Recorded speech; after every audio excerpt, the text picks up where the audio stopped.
Assalamu alaikum. I want to cordially welcome all of you to our event entitled My Journey to Islam with our brother Aqil Ibn Kenneth-eslamت. Again, some background information on Brother Aqil. His full name is Br Aqil Ibn Kenneth-eslamت. He spent a few years studying at Islamic University in Medina, Saudi Arabia. He further had an opportunity to meet or participate in knowledge-based gatherings with several scholars from varying regions of Saudi Arabia, Kuwait, Egypt, and Yemen. And he has been involved in invitational propagation of Islam in the United States, in America, and what is now approaching 15 years of work. He's enrolled in Medina International University under the Faculty of Fiqh and Thomas Edison State College with the College of Psychology. He is also the Director of Language and Theology at the M&M Learning Center, as well as Public Safety and Correctional Services. Without further ado, I'd like to welcome Brother Aqil. رب العالمين وصلى الله وسلم على نبينا محمد وعلى آله وأصحابه أجمعين. أما بعد،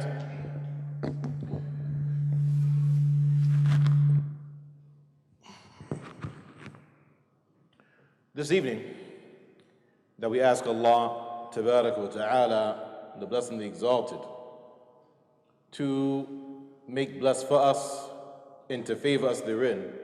We greet you all with the greeting of Islam, and we say to you all, Assalamu alaikum wa rahmatullahi wa barakatuh.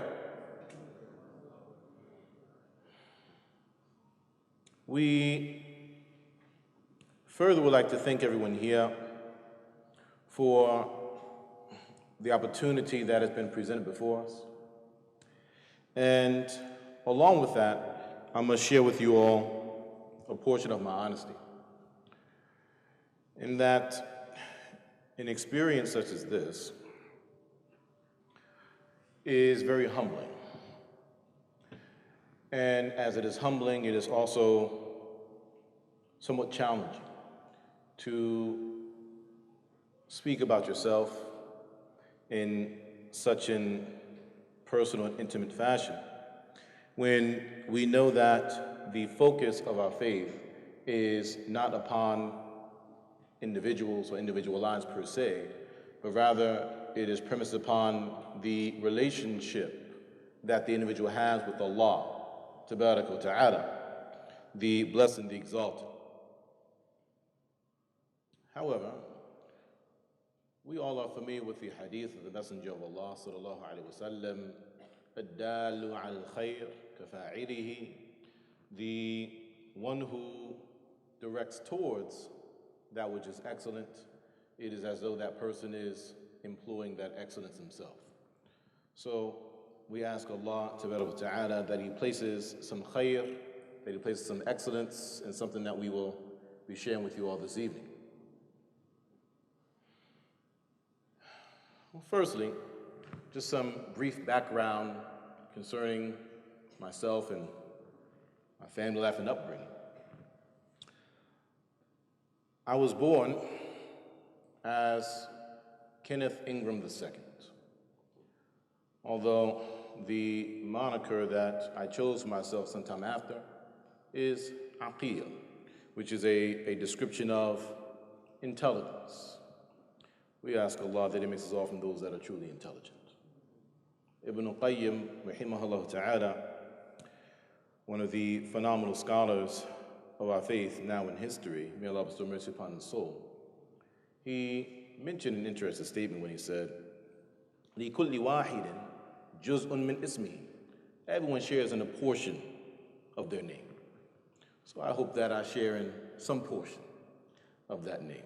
Barakallahu feekum. May Allah bless all of you.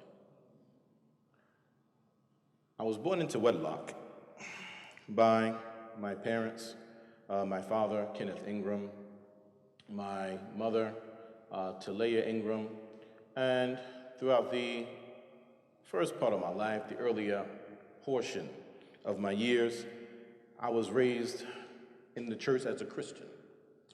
I was raised as a Baptist, to be particular concerning the denomination, in the state of New Jersey, in a particular church that is actually called Macedonia Baptist Church, Lakewood, New Jersey. Not an advertisement, Br Aqil. In any regard, I just say all that to say that I was reared inside of the church, and my family at that time to present has dedication to the church and to Christian life. I would be in the church every week, every Sunday. I would be in Bible school, Sunday school, jazakallahu khairan, for a period of time in the choir. Also, in high school years, was in the cotillion, for those that are familiar with American culture with regards to the cotillion, which is said to be rooted actually in African culture.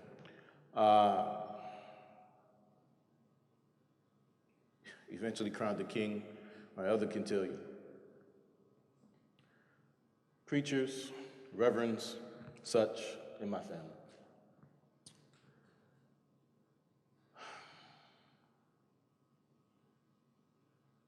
However, and along with that, for myself, as an individual, being a young child, I found some challenge, we might even say some conflict, with devoting worship to Isa alayhi salam, devoting worship to Jesus alayhi salam. May Allah bestow peace upon him. And even in certain prayers that we would say, right, there's grace before you eat, and right, supplication that they have, right, they say prayer, but for us that would be dua, we would consider that salah, right? I would not dedicate my worship through Isa alayhi salam, but I will always try to call upon God directly, with the words we utilized at the time, the Father, and so on and so forth. Fast forward a little bit. There came a point in time where my mother's activity in the church decreased somewhat. And at this time, I may be about 10, 11 years old, something of this nature. And I wanted to continue on with my relationship with God, my relationship with Allah, ta'ala, blessed and exalted.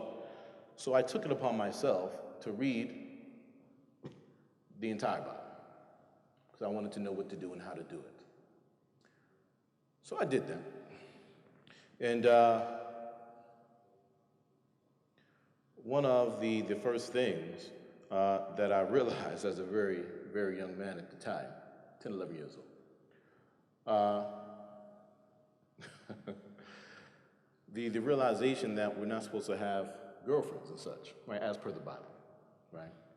So that was something that was quite groundbreaking for me at the time. In any regard, I continue reading, continue trying to learn. And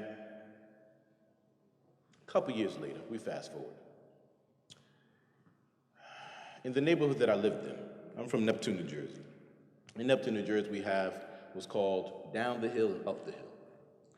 The people who live up the hill, they're supposed to be the people that have, quote unquote, made it. Throughout the early part of my years, into my early adolescent years, until my post-adolescent years, I would say, the way that I was raised as upper middle class, borderline wealthy. My father, he has a very strong background in entrepreneurship, particularly in the arena of real estate. So I was raised that way. I did very well in school. I was always in honors level programs and things of this nature. So in any regard, had some friends in the neighborhood. The friend that I had in the neighborhood, a gentleman, as I knew him at that time, by the name of Isaiah Gaines, who now he's taken the name for himself, Tawfiq, which you know means success. May Allah make all of us from those that are successful. He was an individual at that time, and I don't think he would mind me sharing this, right, about him. He was an individual at that time, as now I'm getting into, we met when I was about 13, he was 12. into 14, he was 13. He was what we would say running the streets, doing things that he didn't have too much business doing. Things that I wasn't quite into doing myself, but we had a pretty close bond, nevertheless. Just a few blocks from where I lived at, he had a stepfather at that time, an individual by the name of Abdul Malik Deloach, the stepfather. His mother was a woman of Christian faith. May Allah guide us and guide her. And in any regard, his stepfather tried all these different things, right, to try to curb his appetite for the world, right, as it were. Tried martial arts, tried sports, tried educational programs, right, all the different things he tried to do with him. Nothing was fulfilling him. So eventually his stepfather had decided to give him Islam. And he did, and he took to it. And we were together all the time. We were playing basketball almost every day. Right? At that time, we were supposed to be stars in the NBA in about 10 years or so. Right? So in any regard, we spent all this time together, and everything that Abdul Malik was sharing with, who is now Tawfiq, he was sharing with me. And it simply just made a lot of sense. It was sensical. And many of the challenges that I found that I faced in the theology of Christianity at that time, I didn't find that with what he was presenting to me. And eventually, we began spreading what we were learning from Abdul Malik to other children in the neighborhood, right, in our school, so on and so forth. Many people became intrigued, and we were at an age that was a rowdy age. So we thought that we knew more than we knew. We thought that we were better than we were. And we were learning all these different things about Islam, and we were exploring the Bible and looking into what at that time we would call contradictions in the Bible and things like this. And unfortunately, we were quite boastful about it. So we would go to people in our neighborhood, people of Christian faith, right? Preachers in the neighborhood and things like that. We would challenge them. No, Islam is the truth. Christianity is false. We would challenge them in this fashion. We're young teenagers, right? Just beyond the beginning of our pubescent years. And interestingly enough, the majority of the time, the things that we were citing could not be toppled. And we were quite befuddled by that, right? We're just young people, right? You all have been practicing this for so long, and you understand you've been studying it, but you can't answer these questions. At that time as well, one thing that was quite large at that time period, and it's one of the places where it comes from, some of you may or may not be familiar with, called the 5% Nation of Islam. The 5%ers, as it is said. We would debate with them and so on and so forth. Eventually, on an occasion, Abdul Malik, after these things continued for some time, he invited us to the library. He wanted to share some things with us about the faith of Islam. Perhaps we were getting a little bit out of hand. So, and I had not embraced the faith of Islam as of yet, just facts and some knowledge, just things that I didn't know about before. We sat in the library, and he shared with us verses from the Quran that were highly concentrated on monotheism, highly concentrated on the topic of Tawheed, as we now say in our faith.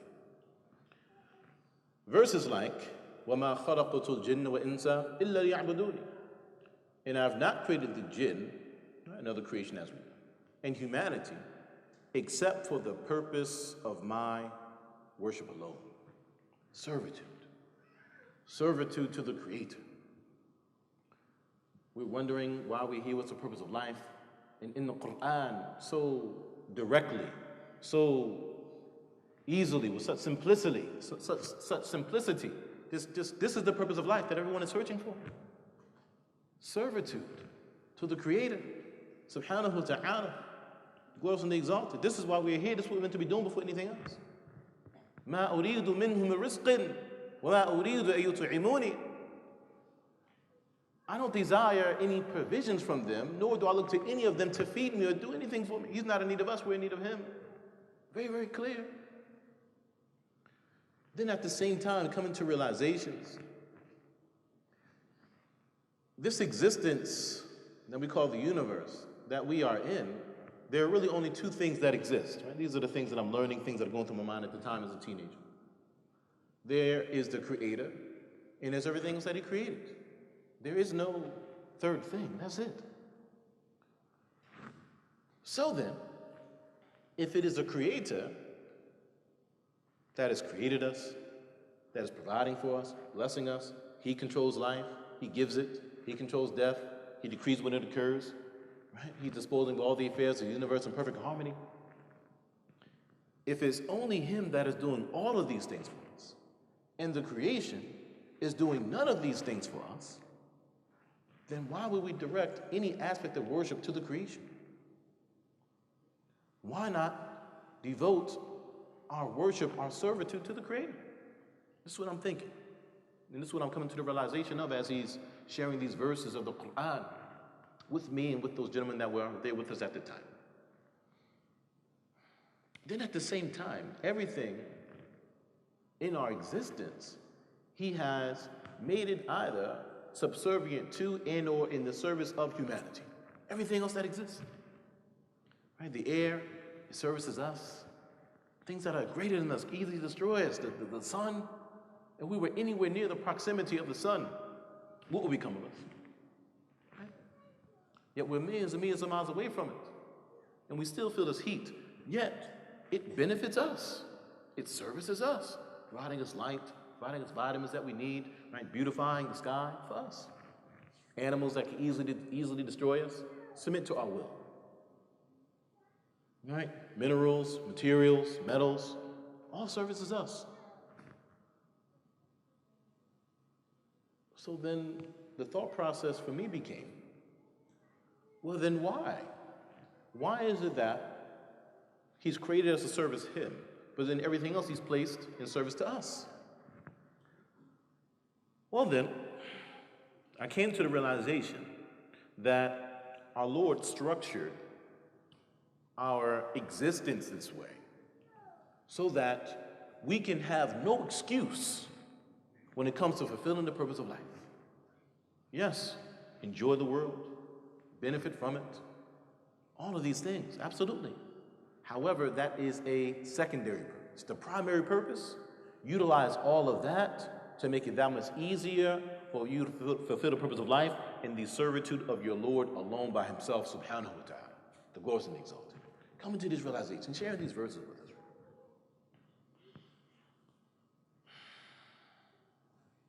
Verses concerning other things in the creation.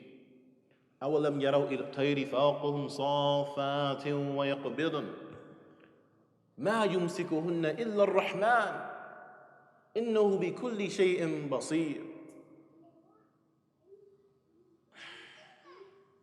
Have you not seen the birds in the sky? How they're flying in the sky, they spread their wings, and then they further retract them. What is truly holding them up in the air like that? You follow? Right? When we do this, it doesn't quite happen for us, right? But for them, it does. He shared with us this verse too. There is nothing that truly holds them in the sky except for Ar-Rahman, the beneficent, the all-merciful. Certainly, he sees all things. Changing our mode of thinking, getting us contemplating upon the creation and how things truly operate and who is the one that has put this operation into place. He shared with us verses concerning Isa alayhi salam.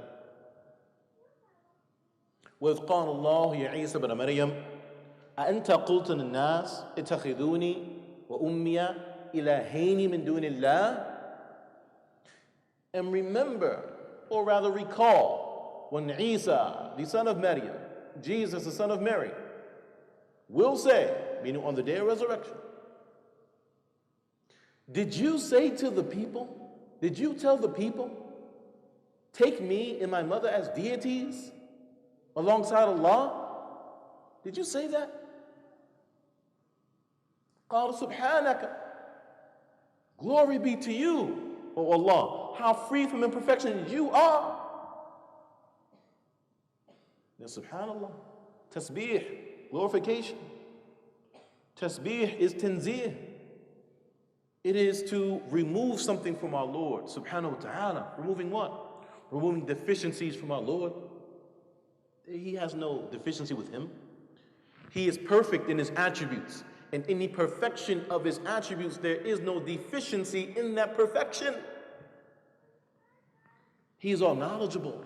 He's perfect in his knowledge, and there's no deficiency in that knowledge. He is just, perfect in his justice, with no deficiency in his justice. Thinking about things like this. And he does not resemble the creation in any form or in any fashion.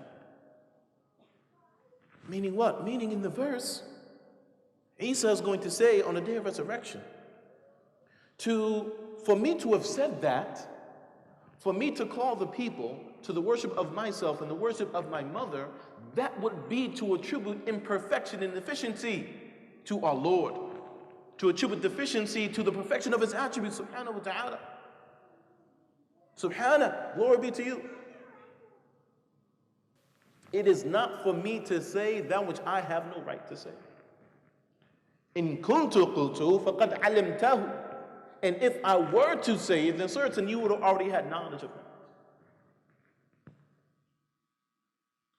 SubhanAllah. I'm thinking to myself, in all the truth of the Quran that it is presenting, well then, if this is what he's going to say on the day of resurrection, and the Lord is telling us in the Quran, we already know what is going to happen, what he's going to say. We know this now. So then how can we ignore that reality? Right? Things like this.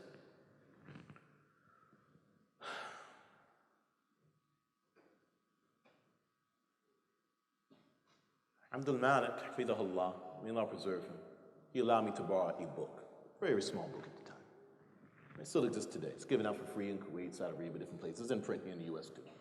At the time, it was a 32-page book. A book called The True Religion, authored by Dr. Abu Amin Abulafil, a small treatise. Hafidhahullah, may Allah preserve him. In this book, he speaks more about this issue of monotheism, this topic of tawheed, this issue of having a direct relationship with the Creator without any intermediary between. We have direct access to God. He's speaking about this here. And towards the tail end of the book, he explains, and of course I'm paraphrasing here at this point, this was some time ago, that if you believe the aforementioned, then you're a Muslim. And this is the way to embrace Islam. So, those things that he said to say inside of that book, I said those things, which I later understood to be the Shahada, the testimony of faith. I was 14 years of age at the time. Changed my world. Changed my world. In many different ways. From them, as I stated, my father's side of the family is a deeply spiritual family, a deeply Christian family. A family that is on the up and up, as we would say. My mother's side of the family, that side of the family was much more worldly, we'll say.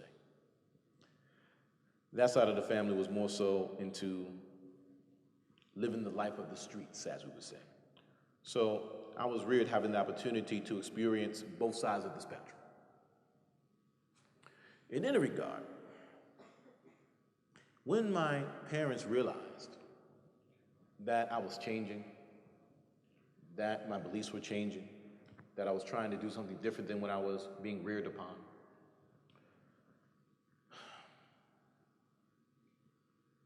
well, they didn't like that very much. To the point that my father, Actually, he told me this, right? And I don't mind sharing. He told me, after realizing where am I getting these ideas from, one of our neighbors just a couple blocks away, they thought I was being brainwashed. That's what they thought. They thought I wasn't really coming with this from myself. My father told me, he said, son, this is later on, he said, son, that's the first time in my life I ever contemplated killing a man before.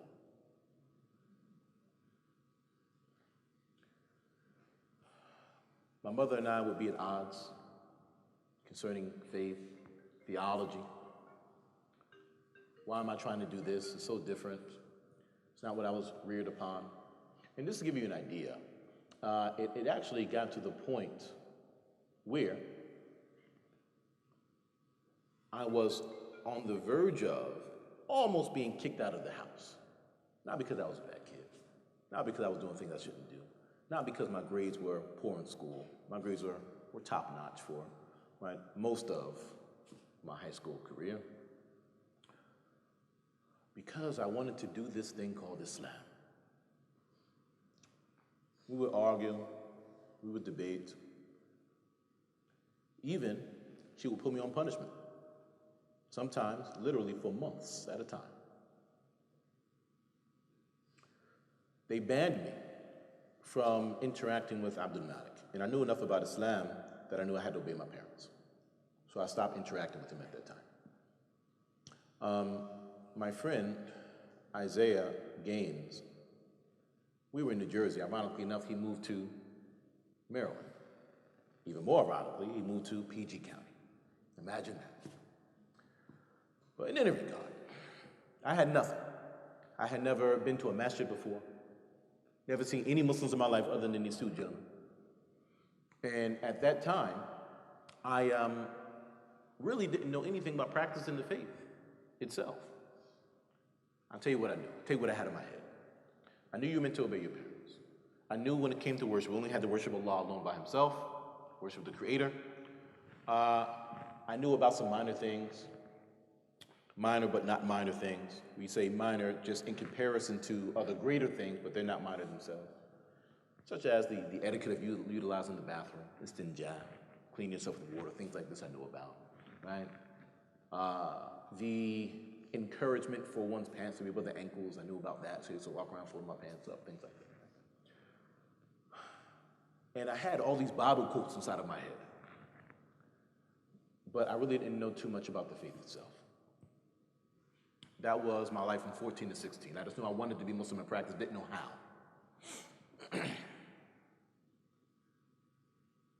Eventually got a job at Burger King, right? Big things, 16. Got some money in my pocket. Worked for some months, I saved some money, and one thing that I did have that I kept with me, I had a book by Muhammad Jamil Zainu called The Islamic Creed. Small book, maybe 60 pages. Questions and answers on what we're supposed to believe as Muslims with some evidence, verse, hadith, so on and so forth. And I had this catalog from this bookstore in East Orange. And I didn't know how I was going to get there at that time, so we have up the hill and down the hill Neptune, right? I couldn't really go further than down the hill, sometimes without permission. I had to be home before dark. How am I going to get all the way up to East Orange, New Jersey, right? 40, 50-minute car ride away. And I would mark off these books. Working at Burger King, I saved my money, saved a few $100s. And there was a gentleman there named Kerry, he was working at Burger King as well. He was a part of the Nation of Islam. My first real experience with somebody from the Nation of Islam. In a regard, I had this grand idea. He was older. I wasn't but 16 at the time. He was 24 or something like that. I convinced him to take me up to East Orange, and so I could buy all these books about the faith, so I could begin practicing my faith.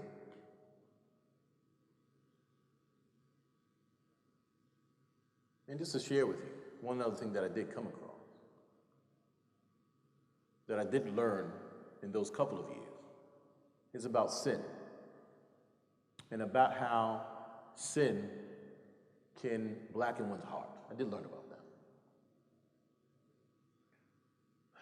My friend Tawfiq and I, at that time, I couldn't practice the faith the way I wanted to. Right? He moved away, and he was very attracted to the world of life anyway, at that time.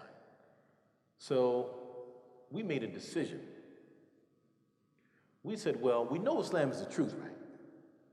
But we're really young, right? 14, 15. So we said to ourselves, why don't we experience life? Do all the things that we want to do, we haven't a chance to experience. And then when we get really old, like 40, then we'll start practicing Islam. This is what we said. So we made that. So I started exploring myself. He went deeper into what he was doing. And it got to a point where I felt as though my heart was blackening. Right? 15 into 60.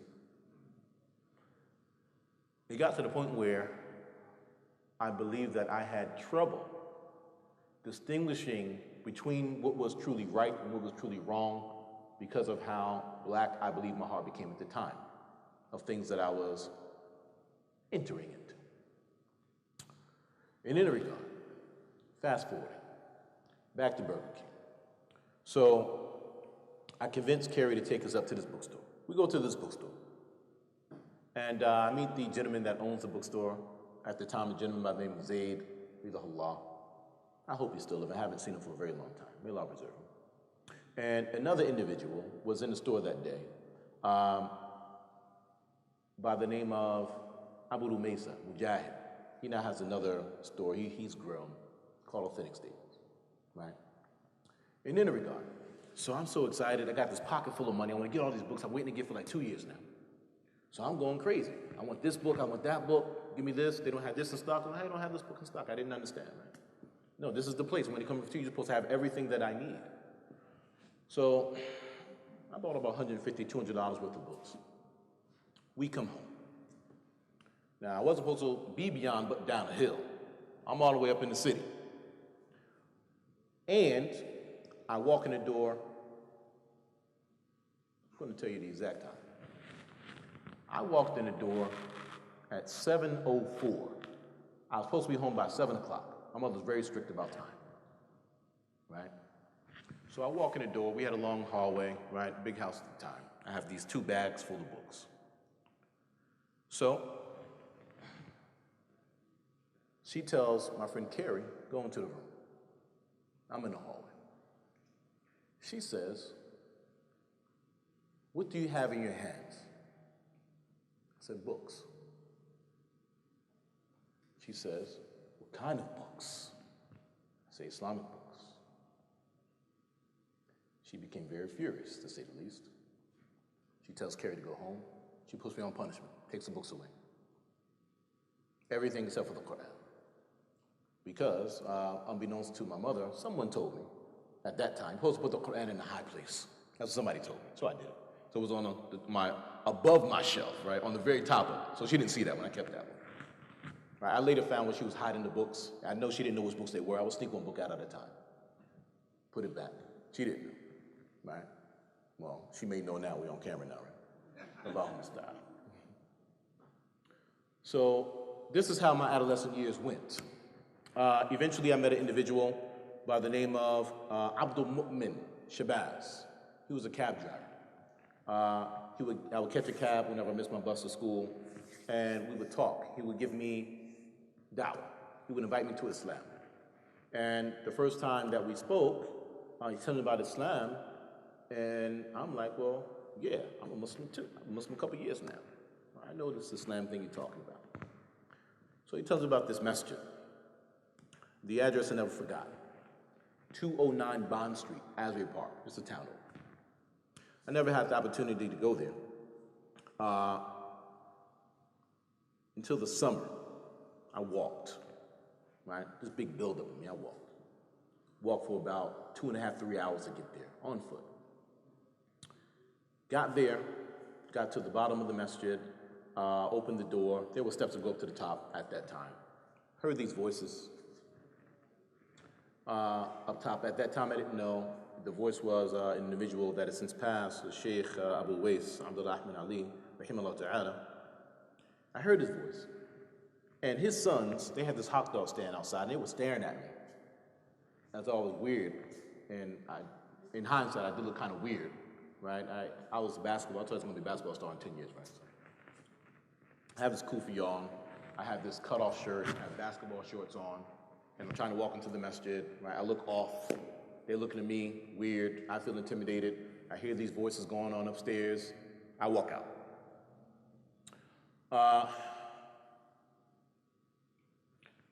Subhanallah.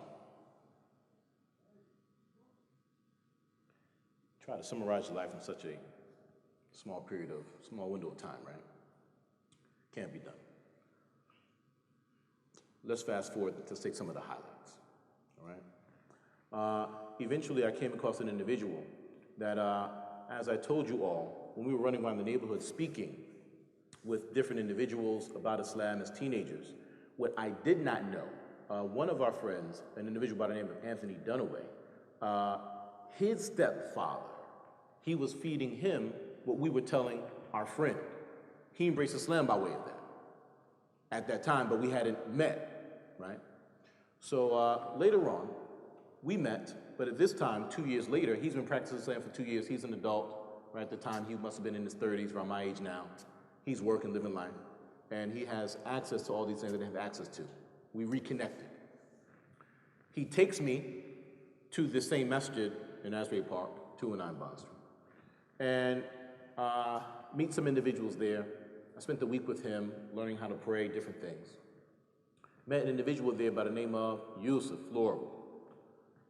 And by way of him, met some other individuals. Gentleman by the name of Rashid, gentleman by the name of Nadeem Lundy, and eventually met Abu Uwais, rahimahullah, who was the imam of the masjid at that time. 1997 is the current year. In any regard. By way of them, they kind of brought me into learning more about the faith, practicing the faith. They exposed me to a lot more things, and they would tell me about this university. This university in some other country that I really never heard of before, and because my grades were so good in school at the time, they were saying, well, you know, because your grades are so good, they'll take someone like you right away. All you need to do is apply. And eventually I started taking to the idea a little bit, right? Osmosis. Told my parents about it. They didn't like it.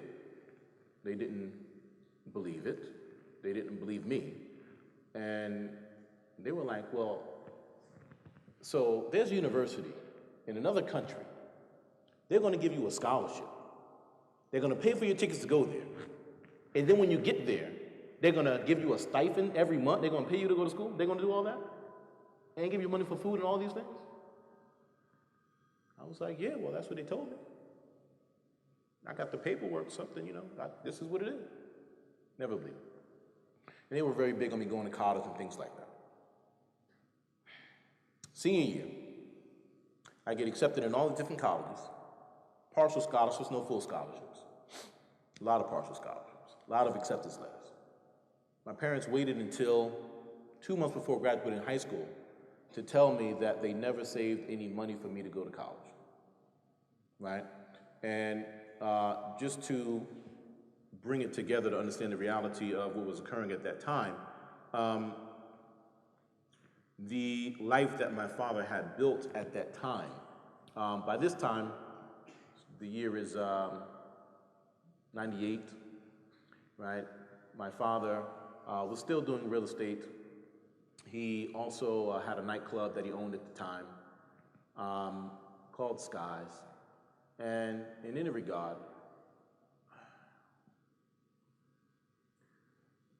the club was not a good idea for him, we'll say. And a lot of what he had, he lost. To the point that we had eventually lost our home. So that upper middle class lifestyle that I was used to got flipped totally upside down in my later adolescent years, which was an experience I wasn't used to. I was raised as the only child. So in any regard, they told me they didn't have any money set aside for me for college. They thought, one, because he'd always been so successful in entrepreneurship all those years, the money would be there, wouldn't be a problem. And for two, because I was just so good in school all the time, that I would get a full scholarship. When it came time, 2 years before I'm getting ready to graduate, we had neither. So initially, I put myself through college for a year. And after doing that, I decided, well, I really don't want to do this, right? I went to school for computer science at the time. That was my major. And I just really wasn't into it, right? I wanted to know about Islam. I wanted to know about my Lord. How can I live and practice my faith correctly, right? So I decided to apply to this university. Now we're in the year 1999. I applied to the university. Just so happened that at that time, this is pre-9/11, they would come here every year, do interviews. An individual by the name of Idris, ولله, was a student there. And another individual by the name of Fernando Durrahman had a close relationship. Wafaqah Allah, may Allah grant him success and may Allah guide him back. He had a close relationship with the professors there at that time. He was also a student in the university there. So when they came to visit, Abdurrahman was hosting them, and I knew these gentlemen, and they were coming not at that time to do interviews, but we had a relationship, so they made this makeshift thing for interviews, right, on the cuff, kind of on the fly. So last minute, my friend Idris, right, his mother, Tahira, Allah, may Allah preserve her, she gave the apartment up for the night so we could have these interviews, right? Cleared the bedrooms, and people came from everywhere, right? People came from Philadelphia, people came from New York, right? Another friend of mine now, an individual by the name of Sheikh Zahid Rashid, brought all the people down from New York, people brought all the people from Philadelphia, and I'm just there. An individual at the time that interviewed for me, or translated for me, individual by the name of Abu Hassan Malik Akhtar, translated for me. They asked me why I embraced Islam. And I didn't have the ability to express what I'm expressing to you all this evening. And I'm trying to express it. So he's trying to summarize what I'm expressing. I'm trying to tell them. And he told me, we used to joke about it, that he was trying to tell them, no, it was the Tawheed that brought him, it was Tawheed. So out of the close to, had to be upwards of 50, maybe 70 people there that we packed into that two-bedroom apartment. And a year later, 2 of us got accepted out of that whole lot of people. Myself, another individual, friend of mine by the name of Jamal Jackson, from Philadelphia. And goes to the Islamic University of Medina. I get accepted. I'm going to tie this into my mother. She never believed that the school was real, that I was going to go there, that I was really serious about anything that I was talking about, until my tickets came to her P.O. box 2 weeks before I was leaving. Then it got real. So at 18, I left. My first time really out on my own. I'm on the other side of the globe. So I went to school there for a couple years. Well, more than that. A few years. And it just so happened I ran into visa trouble. After 9/11, some things got a little bit funky, right, for some of us, right?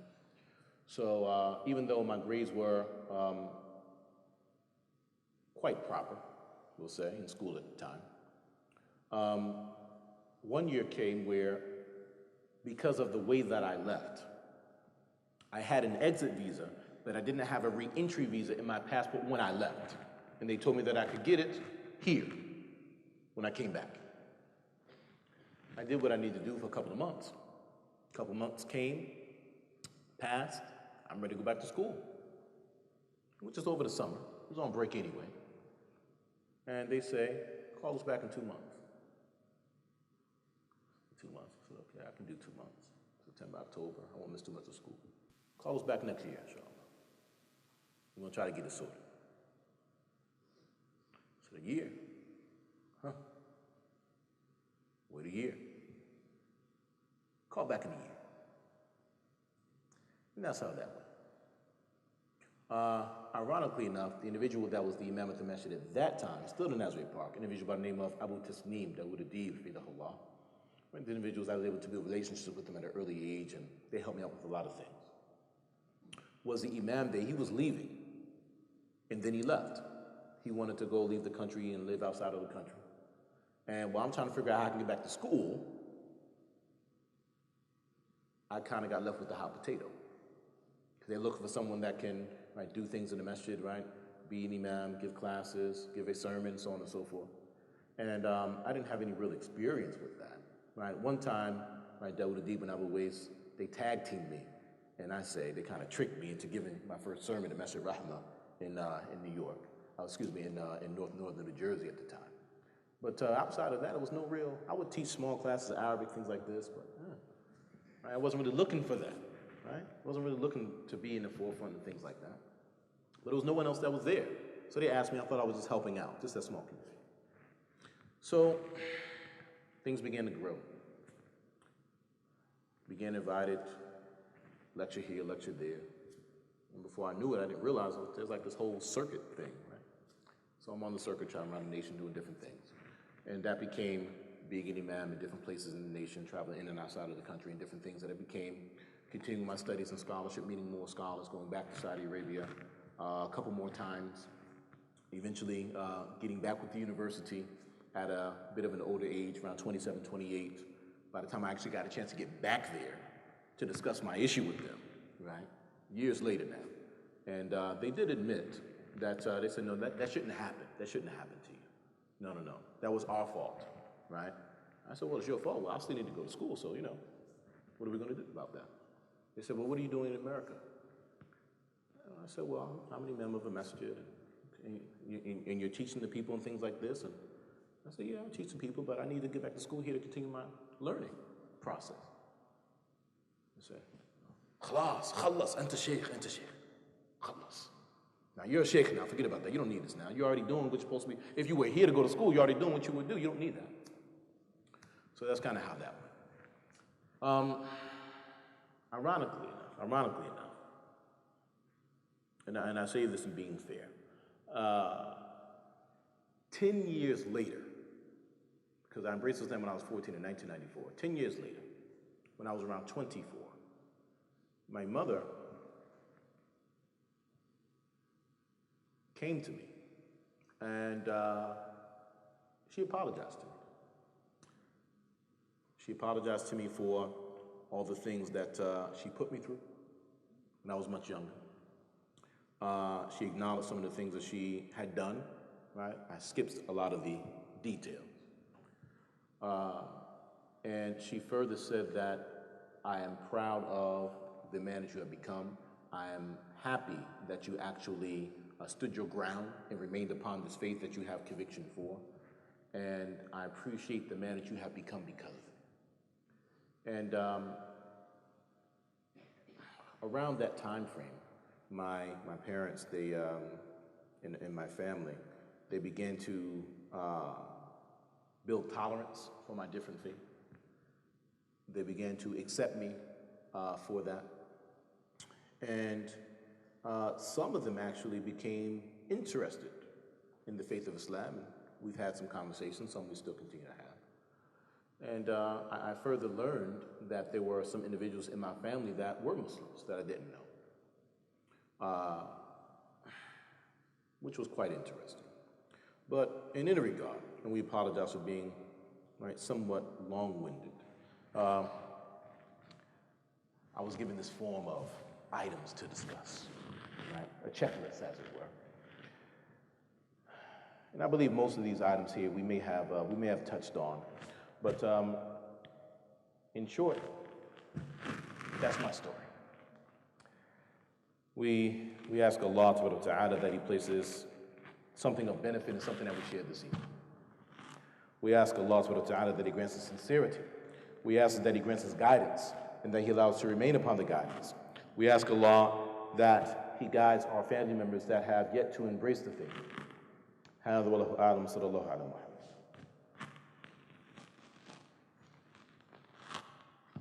That's all I got. بارك الله فيك.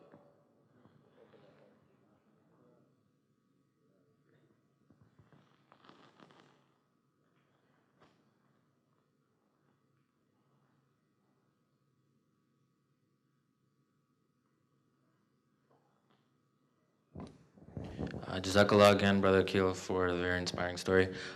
Inshallah, we're going to be having a Q&A session, inshallah. Following that, inshallah, there's pizza outside and some refreshments, inshallah. So again, if you guys have any questions, Brother Aqil, inshallah, would be happy to answer, inshallah. Any questions? Sir. So you say some of your family members were Muslims that you didn't know about. Were they Muslims? Did they become Muslims during the time you were struggling with your journey to Islam, or was it after that your experience inspired them? Excellent question. Excellent question. Beautiful. Well,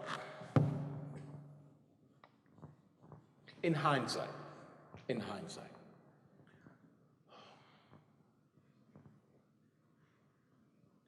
3 of my older female cousins, who are Christians now, were raised as Muslims. I didn't know. They're older than me. When I was younger, they were raised as Muslims. However, you figure I was born in 1980. So they're about 2 years older than me. So they had to have been being raised in the 70s. The level of access to Islam that we have today, particularly for indigenous Muslims,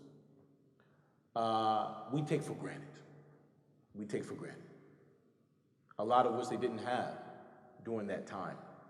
So they really weren't reared upon any level of solid, sound aqidah, solid, sound Islamic theology. It was just a thing that people were doing. Right? They didn't really have anything of real, any real substance to it to hold on to. So they eventually gravitated away from it. 2 of them. The third one, till today, still claims the faith of Islam as her practicing faith. May Allah reward and preserve her and guide the others back.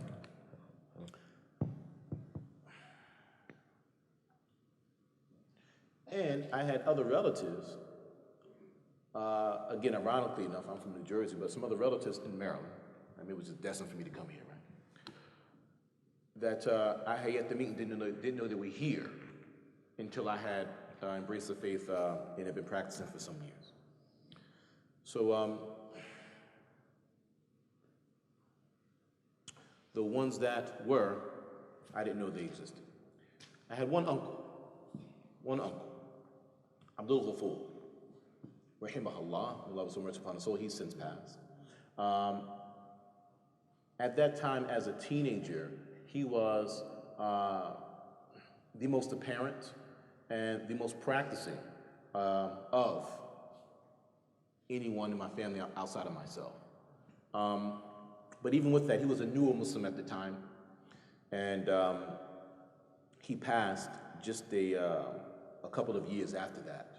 So I didn't have a very long period of time to get to know him and him get to know me as us both being Muslims. So most of my memories of him, both of us being non-Muslims. May Allah have so mercy upon us.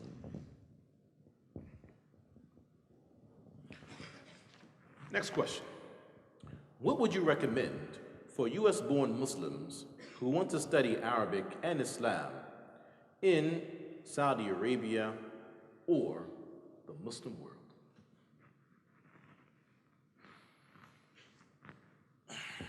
Well,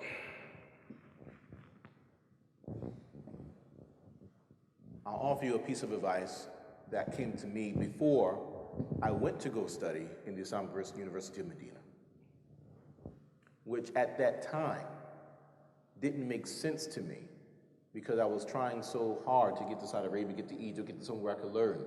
And I later did travel to all those places and meet scholars and learn in those places. But he said something. It resonates with me now. This particular sheikh, when I asked a similar type of question, the answer that I got back from this Egyptian scholar, Ridahullah. He says, knowledge has no place or time. Knowledge is not limited to place or to time. Therefore, if you are in the US of A, then you begin your quest for knowledge in the place and in the time that you are. I didn't get it then, but it makes sense now. Further, when we look to the earlier generations of the Muslims, the etiquette that they would employ in seeking knowledge is that, one, they will look to those who were the most knowledgeable of their region, of their area, and seek knowledge from them before those of lesser knowledge in their region. Two, they would seek to exhaust the knowledge that they had access to in their region first. And then after having exhausted that, then they would go and travel to other places to seek knowledge. In this country at this time, we do have access to some different aspects of knowledge. We have access to the Quran, its proper recitation and memorization. At that, and even further, with ijaz, with licensure, we have access to that. There are individuals in our country that have enough knowledge of the Arabic language to impart that knowledge and impress it upon you. There are access to those types of things here. Alhamdulillah, at this late date in this country, we do have individuals who are disciples of knowledge. We have individuals who have achieved a level of scholarship in their knowledge who are now indigenous Muslims that we have access to in our country, that we should benefit from. And we say this until one does have the actual opportunity to go to another country that is a country that is actually rich with sound, orthodox knowledge and spirituality in order to be able to benefit from that in those places. So, in a nutshell, benefit from what you currently have until the opportunity comes to get to where you are trying to go. This is the way that works. A lesson learned. Sometimes we think about the quest for knowledge as this fantasia, this euphoric experience. And we think that once we get to country X, city Y, right, place Z, that once we get there, then this knowledge is just going to come to us, right? Something's going to happen and it's just going to, right? But then you go overseas. You go to the different countries, right? There are people of scholarship there. You're in a particular school or a setting, and then you realize, well, you have to do the work in order to achieve some level of knowledge. And the same work that you have to do there, you can start doing that work here. However, something that is also interesting and typical is that individuals who do not put in the work here, they don't put in the work there, right? Unless our Lord bestows His favor upon them when they come to some realization. But this is our brief advice concerning that. So just understand, as the early generation of the Muslims was saying, al-ilm yu'ta wa la ya'ti. Knowledge is to be come to. It does not come to you. La yustata' ilm bi rahat al-jasad. Right? Knowledge is not possible along with relaxation of the body. It doesn't come like that. Now, you want knowledge to come to you when you're sleeping, laying in your bed? It doesn't come like that. You follow? Right? The earlier Muslims, they would say, you give all of yourself to knowledge, knowledge will give you some of itself to you. You give some of yourself to knowledge, it will give very little back to you.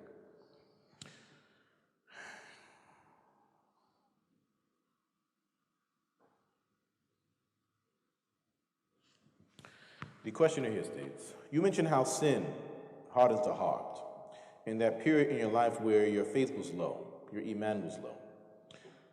Were there any specific things that helped you increase your taqwa, that helped you increase your piety? things others may have said, or situations you were confronted with.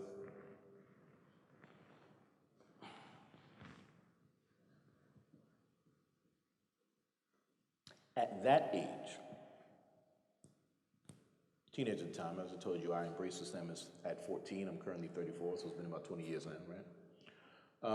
At that age, what helped me out the most, good companionship. Good companionship. That age is a very impressionable age, we'll say. And because I had begun to be placed in circles with individuals that I really didn't know the quality and caliber of individuals that I was in the presence of at those younger ages. Such as Abu Ways rahimahullah. At that time, he had a very strong impact upon my life as a late teen. Another individual that I met at that time, Sheikh Dawood Adib, Hidahullah, he had an impact upon me, right, at that young age. But I didn't realize really what those relationships at that age would do for me later on in life. Other individuals that were around me, because there were no, at least for me, I didn't have that experience. That was not my experience, where I had other individuals my age that were trying to practice the faith of Islam. I didn't have that. So if you have that, in places like this where there are communities that exist, communities that are structured, trying to service you, that is a blessing from Allah. I didn't have it. People turned away from it. We try to run away from it. I didn't have it. I didn't have anybody my age trying to practice the faith. So those individuals that I mentioned, Nadim Lundy, Yusuf Lorville, Rashid, these individuals, I was 14, 15, 16, 17, right? Yusuf at the time, when I met him, if I was 16, he was 24. We have like an 8-year age gap or something like that, right? And he was the youngest. 30s, like Nadim was like 36 then, right? We were much older. So I didn't have that. But in my companionship with them, and by them being older, and by them being men, that definitely helped to curb the learning curve, if you will. Barakallahu feekum. Along with that, I also found the more that I actually learned about the actual faith itself, the practice of the faith, the spirituality of the faith, and that independent, that individualized relationship with our Lord, and begin to get into that, the more that I got into that, the less the views of other people upon me mattered. One thing that I didn't mention, the more that I began to practice the faith, the more friends that I lost. Right? I was a fairly popular kid in high school. But by the time that I really began practicing,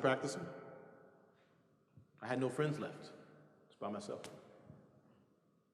Not only did I lose friends, right, I was greatly criticized. And this is something possibly I should have mentioned earlier, but I was between rejection from my parents and family and rejection from my friends, and I'm by myself. Right? That's how I came up into the faith at that time. I simply didn't have access to what you all have access to. Individuals that are non-indigenous Muslims, individuals that are reared, coming from different countries, where you have a whole society that supports you in your faith, and people run away from that. Right? It's kind of hard for me to fathom anyway. Right? I wish I had something like that. I wish I had something like this. Right? What you all have established here when I didn't have any of that. Like I told you earlier, for years, I didn't even know, I never seen the masjid before. Right? I didn't mention for those 2 years, 14 to 16, I didn't even know how to pray. I wish someone would have taught me how to pray so that I could pray. I wish I could have seen somebody praying so I could at least mimic them. I didn't know, I didn't have it. So learning about the faith, getting into the spirituality of the faith, that it helped to build my self-esteem and my confidence to the point where, for me, it didn't matter, right? What a person thought about me, what you think, you know. Sometimes when it's time to pray, people get shy about that, right? My thinking became, well, really, I mean, all of you, like at school, I was at college, right? Nobody was really there, was a Muslim. I was like there by myself at that time. Seemingly in the entire college, I don't know, maybe somewhere there, right? I did meet a set of Egyptians one time, but they turned out to be Coptics, right? My thinking changed to, well, I'm praying by myself, but really, all of y'all are supposed to be praying too. Y'all just not doing it, right? Just a different way of thinking. So these are some of those things. Br Aqil. Questions? Jazakallahu khairan. Appreciate you sharing so much of your experience coming into the faith.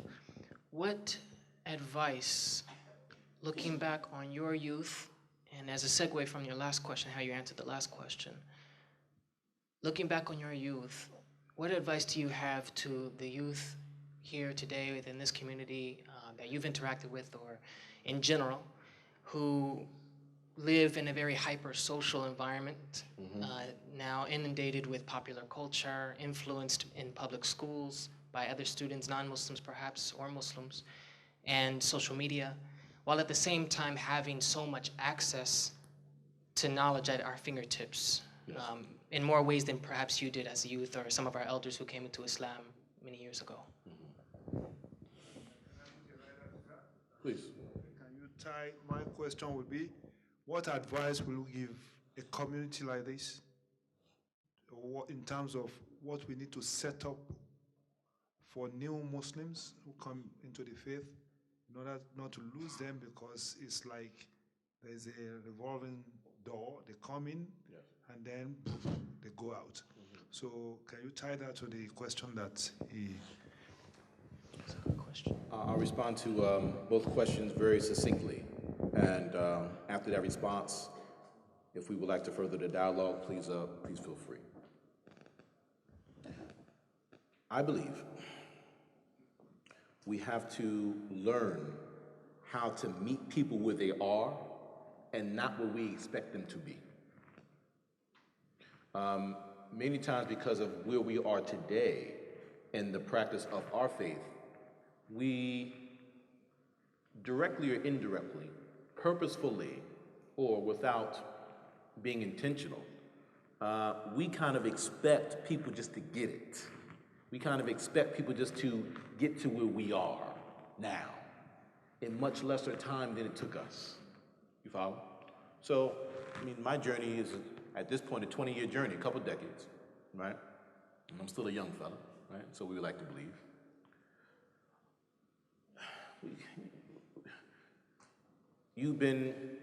If you've had access to the faith 10, 20 years, 50 years, and your parents, and your grandparents, right? Islam in the country you came from, it goes back 1,000 years or however long it goes back. You expect someone just to come in off of everything that this country offers and expect them to get what it took you 20, 30, 50 years to get in a couple years? Something that's been in your family heritage for 1,000 years, and they're supposed to get it in a year or two? No. Doesn't work like that. Doesn't work like that. And also, from the perspective of our children, who, as our brother stated, are being inculcated and indoctrinated with that which opposes our faith. We have to learn to meet them where they actually are at real time and accept that reality. Accept the reality of the influence that they have in their lives. It's real. We can't ignore it. It's not fake, right? So we may not want new Muslims or younger Muslims to experience peer pressure. They do. To run into the challenges of social acceptance, because they do. To not be faced with the challenges that sex, drugs, and rock and roll present, right? Well, that's real. So then we have to meet them where they are and help them with the challenges that they are actually facing real time. That which is important to them may not be relevant to us, may not be a challenge for us, but for them, and deal with that. What are the things that they are actually interested in? Not what we're interested in. What are the things that they are interested in? And start meeting them there. Come down to their level. And then once we do that, then begin to slowly build relationships with them and then bring them to where they need to be. Right? That has to be the way. Right? That has to be the way. And of course, a lot of this comes with newer Muslims and with children that are reared upon the faith of Islam, taking example from the Messenger of Allah ﷺ and how he dealt with his companions for the first 10 to 13 years of the message. The focus was on building their faith. The focus was on building their spirituality. The focus was on building their relationship with their Lord, understanding theology and then taking that theology as their own, right? Understanding proper aqidah and then believing that aqidah themselves. During that span, they were still, most of them, doing the same things that they were doing. They were living their lives as their lives were before Islam. You follow? Likewise with new Muslims and our children. And I'm going to cut this very short. Right? I see the writing on the wall. You got a glove. Once a person has built up the faith, then the individual will have the expansiveness and the depth of faith to be able to carry the practice of the faith. But if the faith itself is not built properly first, if the aqidah, right, if the theology of the individual is not instilled in them properly first, the spirituality is not there first, then when they come in the beginning, they may have the speech of the faith, they may begin to take the look of the faith, right? But the spirituality is not truly there. The aqidah is not truly there. Then we wonder, right? Brother so-and-so, sister so-and-so, they were doing so well, right? Which we can try to point the finger at them, but we need to take some responsibility for ourselves. Br Aqil. Jazakallah. Inshallah, this concludes segue to Journey to Islam, inshallah.